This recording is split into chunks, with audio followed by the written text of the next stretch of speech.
Hello everybody, thank you all so much for coming to the reading and also for staying behind for our conversation. I am hugely proud and honoured to introduce you to Natasha, who wrote this play that we've just seen.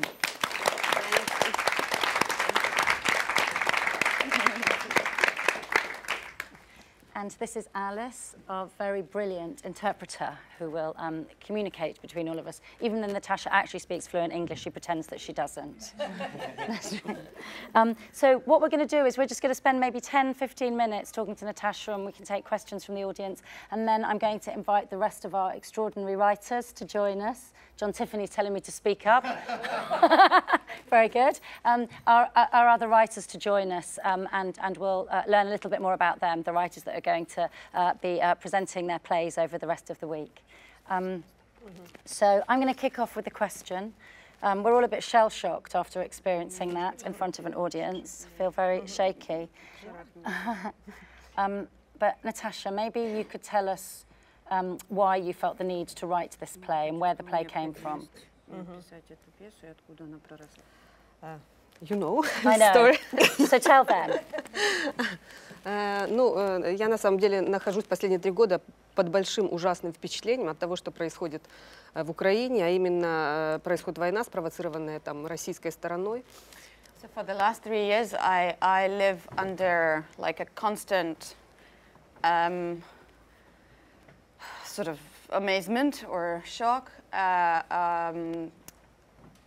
watching the war going on that was provoked by the Russian side.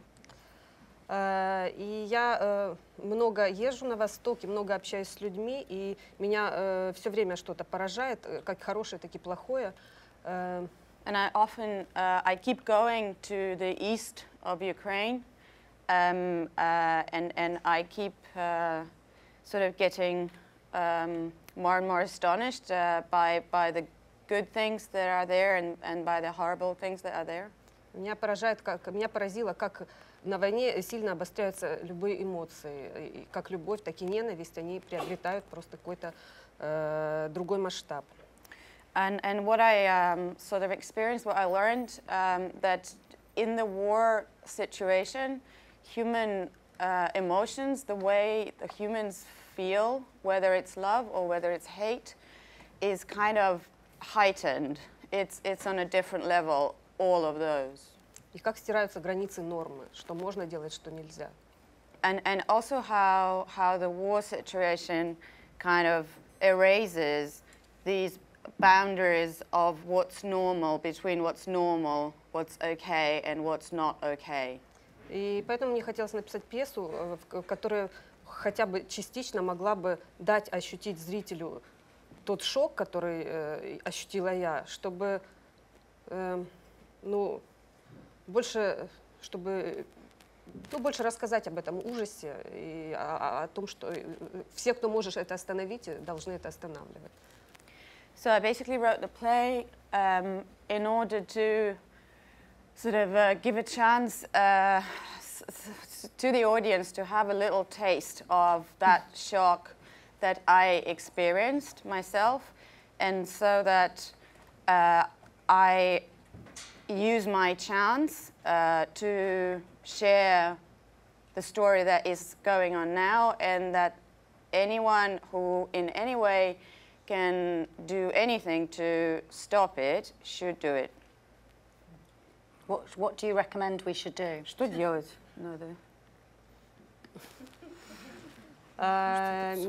Что делать надо? Ну, я думаю, что нужно меньше смотреть телевизор и меньше верить телевидению, и думать больше, включать какую-то другую логику и по-другому учиться изучать мир, а не так, как мы привыкли. I think we should watch less TV and trust the TV less, and we should learn to get to know about the world in a different way to the one that we're used to use. Ну, вы уже сделали, по сути, потому что вы пришли послушать пьесу про войну в Украине почему-то. И это уже первый шаг, мне кажется. So those who are in the audience today kind of already done that, because why on earth would you come to a reading about war in Ukraine when you're in Edinburgh? Это так далеко, в общем-то. It's like so far somewhere over there. Yeah. So we're a small way on a journey to understanding. Такой маленький шаг сделан Да, пути к да, пониманию. Yes. Could you tell us, Natasha, a little bit about the sort of actual ideas in the play and where you got some of the stories from? I'm really interested in the fact that the other work that you do around the verbatim and how you've turned it into fiction. Про те идеи, которые заложены в пьесе, сама выбери какие, да, и про то, откуда проросли, например, персонажи, истории. Вот расскажи про ту работу, которая как бы напитала вот эту пьесу, информацию. Ну, я уже сказала, что я по роду деятельности, как сценарист, как драматург, занимаюсь документальным театром и езжу туда, изучаю просто ситуацию. Ну, собственно, мне это важно, мне интересно, что там происходит. И в результате... Because I'm a professional writer for theatre and for film, a big part of the work that I do is research for the documentary projects. And this research is taking me to the east of Ukraine in order to find out about what's going on, to find out about people, situations, and I am actually involved and got personal interest.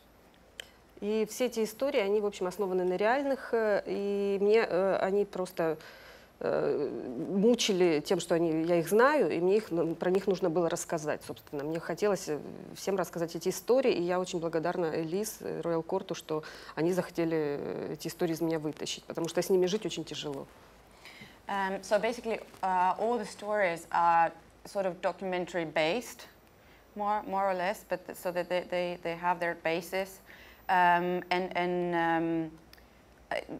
They're kind of the stories that torture you because you know them and you kind of keep them inside and you carry them around.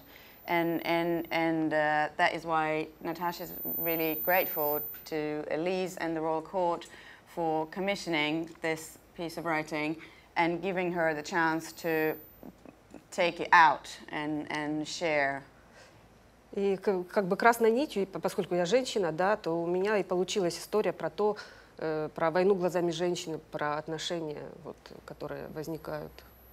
Все виды любви, которые возможны на войне.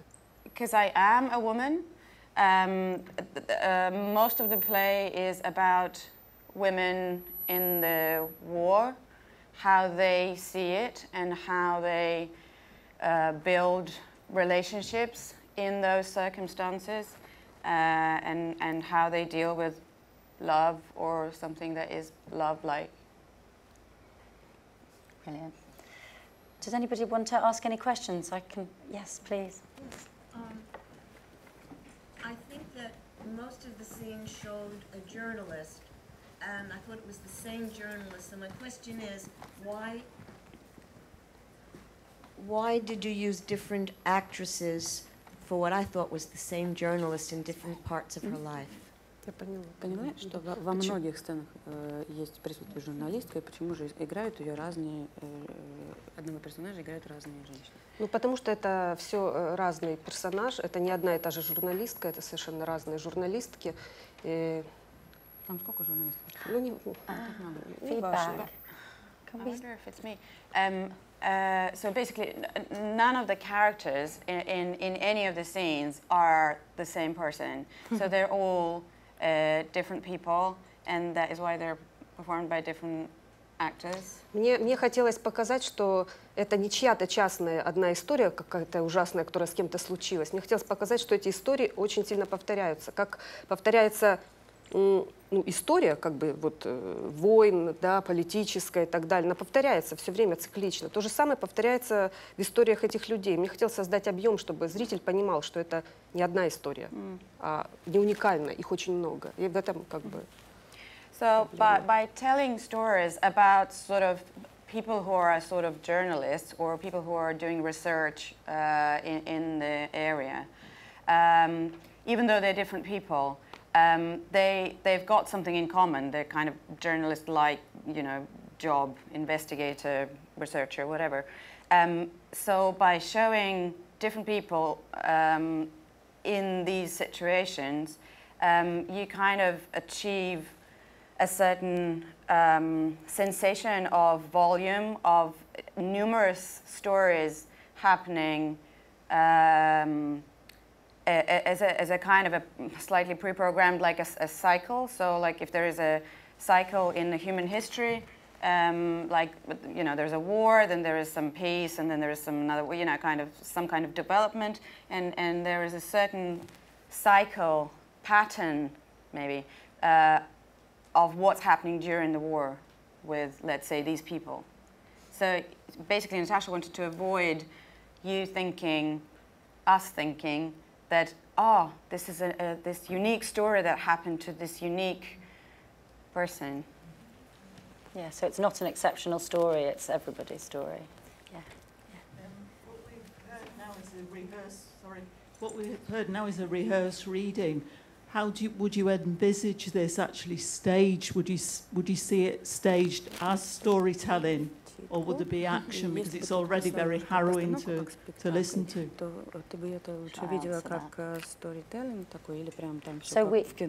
So we are going to do the play, very excitingly, at the Royal Court in the autumn. So we will put it on. But yeah, there are lots of challenges in terms of how it's staged. Sometimes it's worse to hear things in your imagination. Sometimes it's harder for you, I think, hearing the stage directions read out, because I think our imaginations often go quite far. But there are many challenges to it, and it's a play that mustn't be, that we mustn't shy away from the truth of the story that Natasha needs to tell, and we have to really witness that.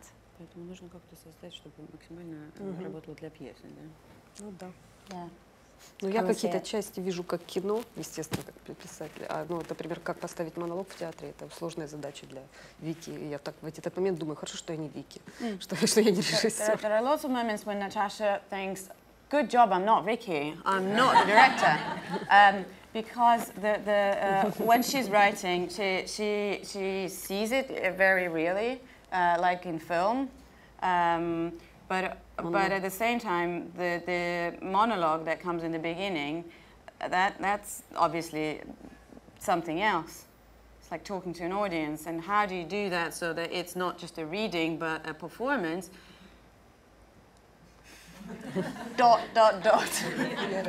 That's what I've got to work out with my friends and colleagues to help me.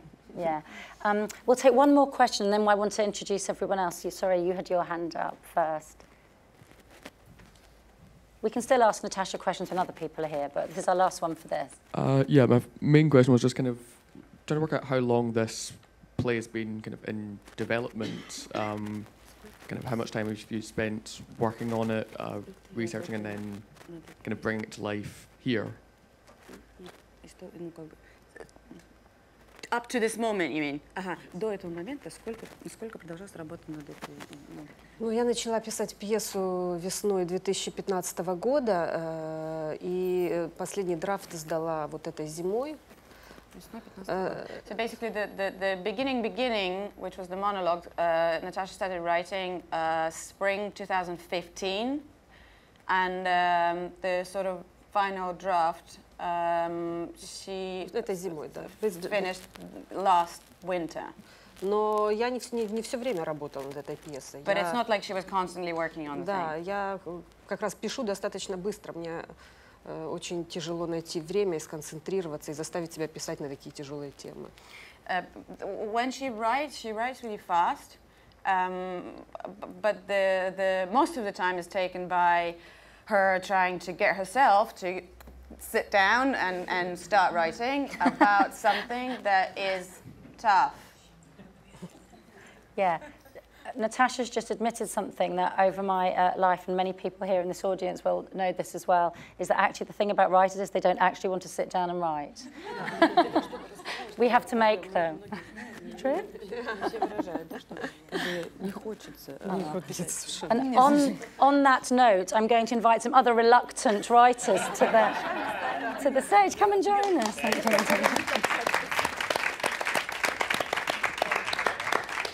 and join us. Я хотела еще сказать огромное спасибо артистам и Вике за читку совершенно замечательно. Natasha can't help but add a great thank you to the performers and to Vicky for doing the reading. Oh, thank you.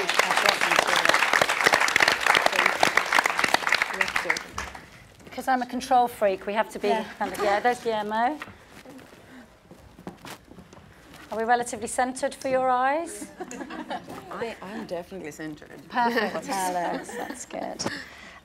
So here, this incredible lineup of wonderful human beings represents not the entirety, but the sort of moment that we're at, a culmination of the extraordinary work that Elise Dodgson has done at the Royal Court. For how many years, Elise? 20?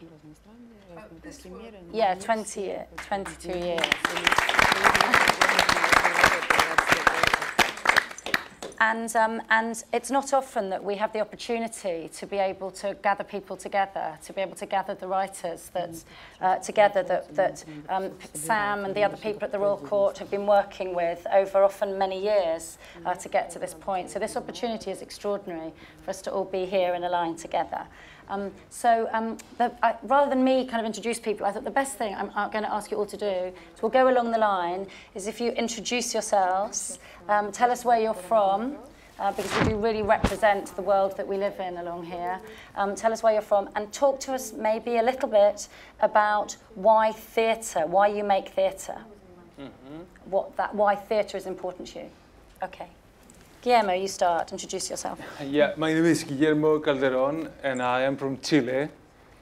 And I love doing theater. For me, it's just, I guess, a ways of doing politics without belonging to a specific organization. But just, I guess, my organization is my group of friends who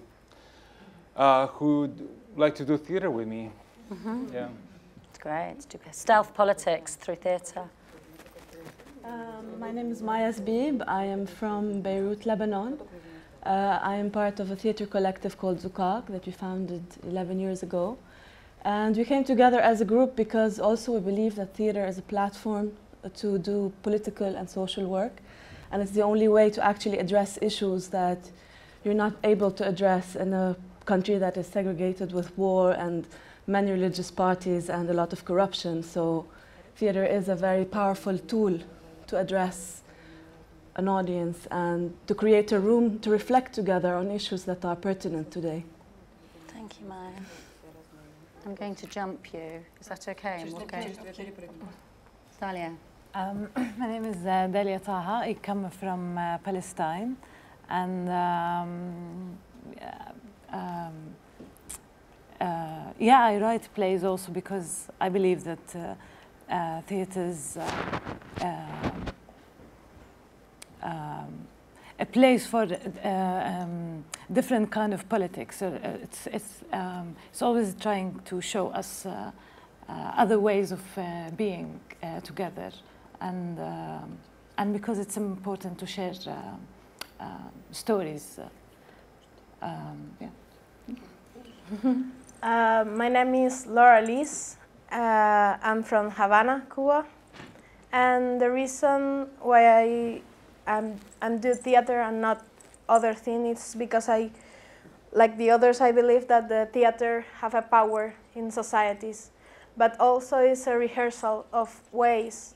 And I really believe in the power of connection with people to people, and that's something that theater can do, because you can just activate something in one person that at the same time is going to do something else. And I think that it's the only way I can connect with people. Not in the real life, it's much more uncomfortable for me than when I write. Actually, plays are always saying me something that is not what I planned before to write. And that's something that makes me always in a challenge, always in a risk. And the people who come to the theater are always in a risk too. And that is what I love more. My name is Zhu Yi. I'm originally from China. I was born and raised in Shanghai, and I've been living in New York in the past 9 years. Why I choose theater is because since I was very little, I have this huge fear of death. Like when I was 10, I think of one day I might die and or get old, and like people around me I love may die. I would start to cry. So and I often think like every one of us only have one chance like living in this world, and the reason why we're here because like this very small chance, like all the DNA like mixed and boom we are. And that chance will never repeat in the future once we die, and like there will be infinite nothing after we die, and that frightens me. So I feel like storytelling might be the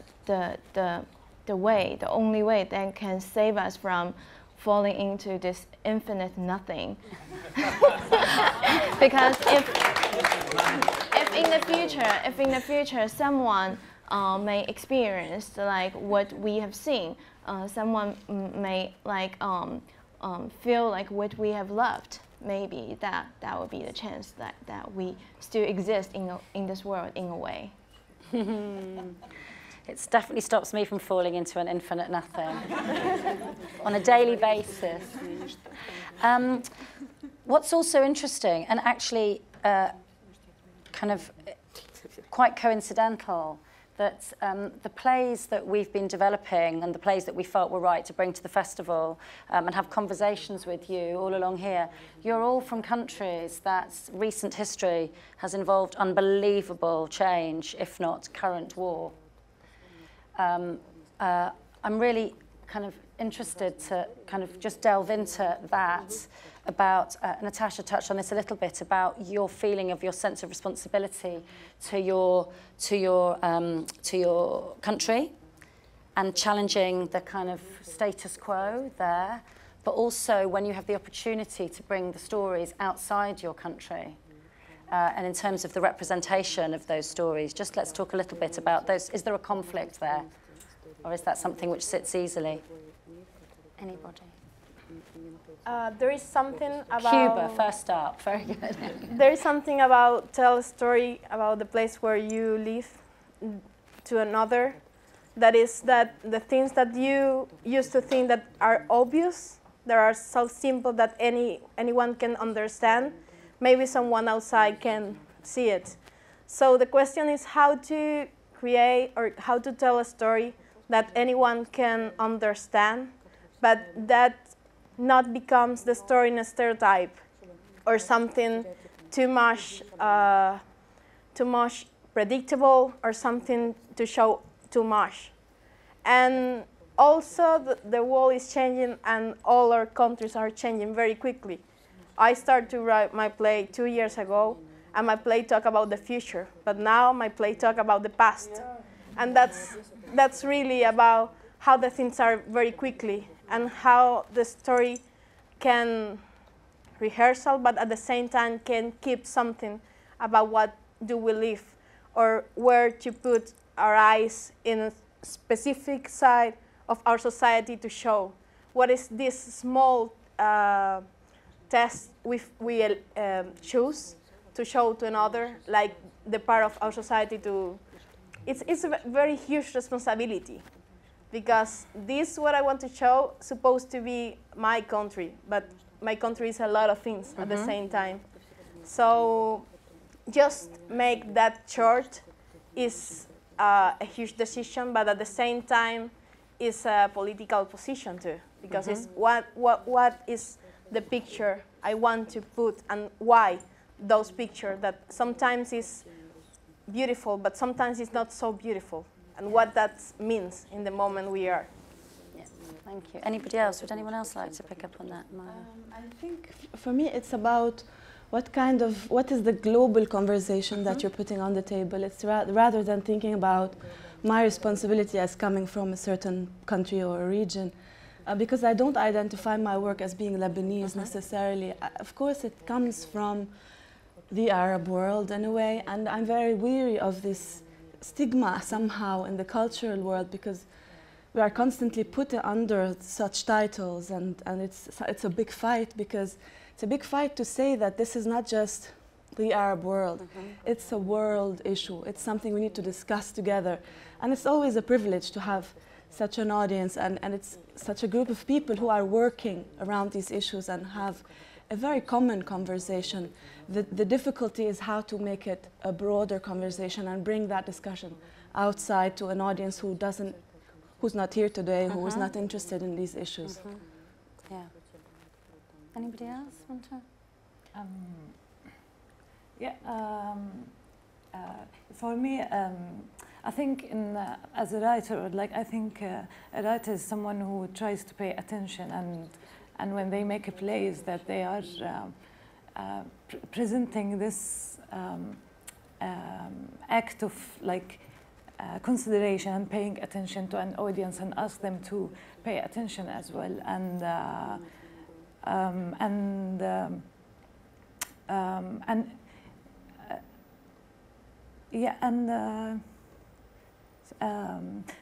the place I come from, it's always there in the play, in the thing, in the plays, but there's something more what the play is trying to do is also, I think, is not only to tell a story of a place, but it also tries to show something that, for example, that our bodies or our conditions or our being itself is also inseparable from that we don't know, or that we don't understand, or any other place, no matter how far or away it is. Yeah.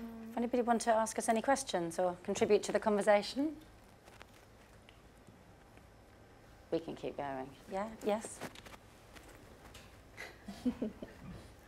Well trained, well weighted.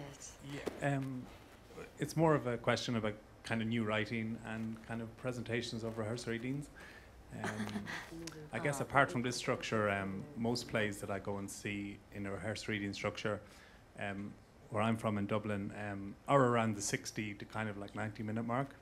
And I'm just wondering, maybe within a one-act structure as well, that in a place like the Royal Court or here in Edinburgh, is there more of an opportunity for playwrights to write the big 4-act, 5-act structure of a play and have that presented? Or are theatres looking for that now, and audiences? As readings or just generally as productions? Well, both. Yeah. I think for readings it's difficult to do very long plays, although we do readings of long plays at the Royal Court. I don't know what happens in your individual countries, but we definitely will put on a play, whatever the length, if we think it's good. I've just received a play by a writer that's 170 pages long and 4 acts. So it's very good, so yeah. We just need more time to rehearse it when that happens. But definitely we're looking for that. And I think if you look at things like London, but like how Angels in America is, and we've just got Road on at the Royal Court at the moment, they're not short pieces, they're long pieces that you get immersed in. I don't know about with the length of plays or length of theatrical experience is something which is relevant to your individual countries, I don't know. Yeah. You never go beyond 90 minutes. Really? Yeah. And why is that? It's just cultural. And what happens if we smash the culture? Yeah, people try all the time. But they don't and like fail. it. Yeah. You know, David Gregg, who you will know, who runs the Lyceum, brilliant playwright, he always had a theory that in this country it was because of last orders. That from 10:30 onwards, everybody's like, the bar's going to close at 11. We need to have the drink to complete the evening. Nikki, what were you going to say? This isn't really a question, it's just a little moment of thanks, I think, just to thank Elise and thank the Royal Court for all of the work that's been done, all the international work that's been brought here by the Royal Court, by your international department for the last 20 years and more. and just the impact that I think that has had on contemporary British playwrights, and how essential it is for that work to just keep continuing. I know it's had a huge influence on so many different contemporary writers, and it becomes so much more important, particularly as our world shuts down and seems to become, each state becomes more and more insular and inward looking. Just a little moment of thanks to say thank you for keeping that conversation alive, both for society but also for playwrights. It's thank you, Nikki. I think also what's one of the things, picking up from what Nikki said, that's so exciting for us is about, you know, we not the Royal Court, but I mean in Britain, that we can get caught in kind of a cyclical conversation around what playwriting is, what are the plays, what do they look like, and we compare each other, we compare our plays with other theatres, we do like for like, and it's not very healthy, all of that. It's inevitable, but that's the way we live. And what's so thrilling is bringing in different voices that have come from very, very different theatre cultures that really, really are able to challenge us and that we're really able to learn from in terms of form and the way that stories are told. Guillermo was with us for a while ago on attachment, and he joined all of our artistic planning meetings and read all of the plays that we're talking about, and it was absolutely extraordinary having a completely different way of thinking about the plays that we were looking at, and it really resonated. So yes, it's really important that the conversation happens. Any other questions? Yes. I also would like to say thank you, and that I'm here for the first time in the festival. I'm in the first time in the festival, and it just was very interesting. And thank you, Natasha. That's like experience of exploring the world for me, and I find it very important. And I like to ask you a little question. Did you delete many parts while you were writing? To delete many parts? Like change a lot of things during, or? Ты когда писала, ты много вычеркивала, удаляла, редактировала, убирала, меняла?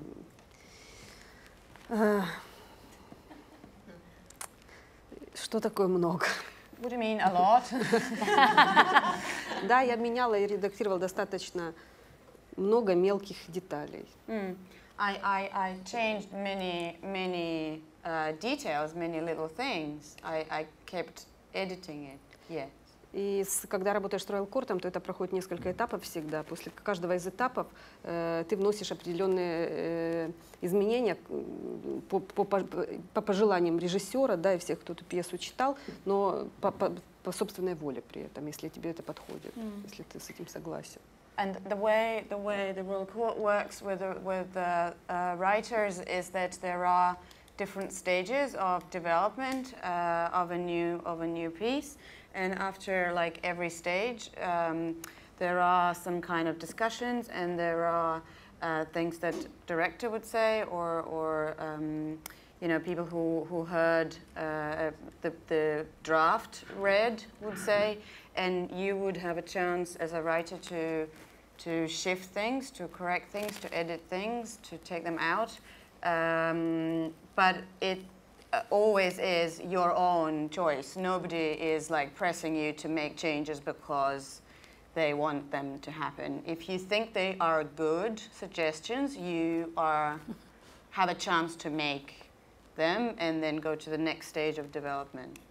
В общем, важно вовремя остановиться с переписыванием, потому что потом начинает ухудшаться, в общем, все.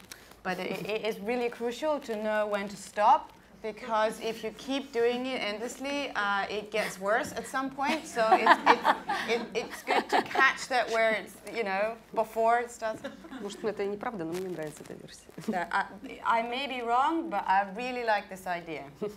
That it starts going down at some point. That's true, I think, isn't it? Yeah. We can take one more question, yeah? Hi, so I'm wondering, I'm with the British Council, so I'm not in the arts team, but we do work together, and I work particularly in the area of conflict. And what I've heard in my field and from a lot of you is this idea about using the arts, using culture to challenge narratives and create new narratives and to encourage people to think differently.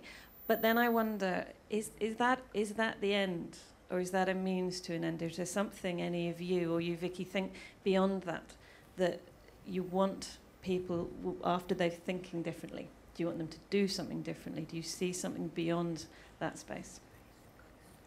Go on, Maya, you can answer that. Go on. I guess, I mean, it's important to know also the limits of what you can do with theatre. We say that theatre can change, and theatre brings change and changes minds, and it's true. But it's important to know when it doesn't. So we were recently doing some work in Calais, in the jungle. We were invited by the Royal Court. Elise put us in contact with theatre makers there who set up a theatre tent, Good Chance Calais. Some of you might have heard of it. It's an amazing project. So we were doing theatre there. We were working with refugees who spoke more than 12 different languages. We spent the New Year's, from Christmas to New Year's, and we spent New Year's Day and Eve doing performances every hour, celebrating the New Year's of each and every nationality there, except for the French. So we started at 11:30. The English. And the English. And that was an amazing, exhilarating experience, and a lot of the people who have come to that tent have stayed and have worked with the Good Chance Calais and have crossed illegally to London or England generally, and were doing theatre as well. But of course, these are very few individuals. And when you hear the small stories, you know that what you're doing is really important. But then we came back again, and it was at the time when they were closing and they were deporting people. And the whole company came. We were 7 theatre makers ready to work. We had a contract with an NGO who was working there, and we wanted to do some theatre. And they agreed, but then they kept stalling and stalling and stalling, and we spent 7 days doing nothing. I mean, we did a small workshop of nothing in terms of what we could have done. So we did some puppet theatre, we did some workshops with the women, but for 7 people being there for 7 days, we felt that theatre also somewhere has its limits. And it's important to know that, and it's important to understand the context that you're working with, and we understood it, of course, but it's important to know that you have to do other things as well. I didn't want to end on a negative note. No. But it's just I can always find the up, don't worry.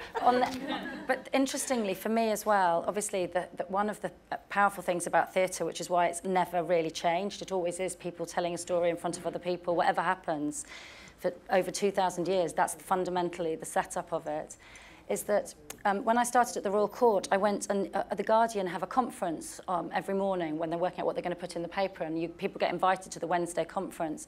And I went to the Wednesday conference, and the economics editor, Aditya Chakrabarti, said to me at the conference, which was a real thing of hope, he said that when we come up with a story in the news, it can only last for a day or 2 because something tops it. And even if we really believe we still want the story to exist, we don't ever have enough space. It's not just newspapers, it's any kind of broadcast, anything like that.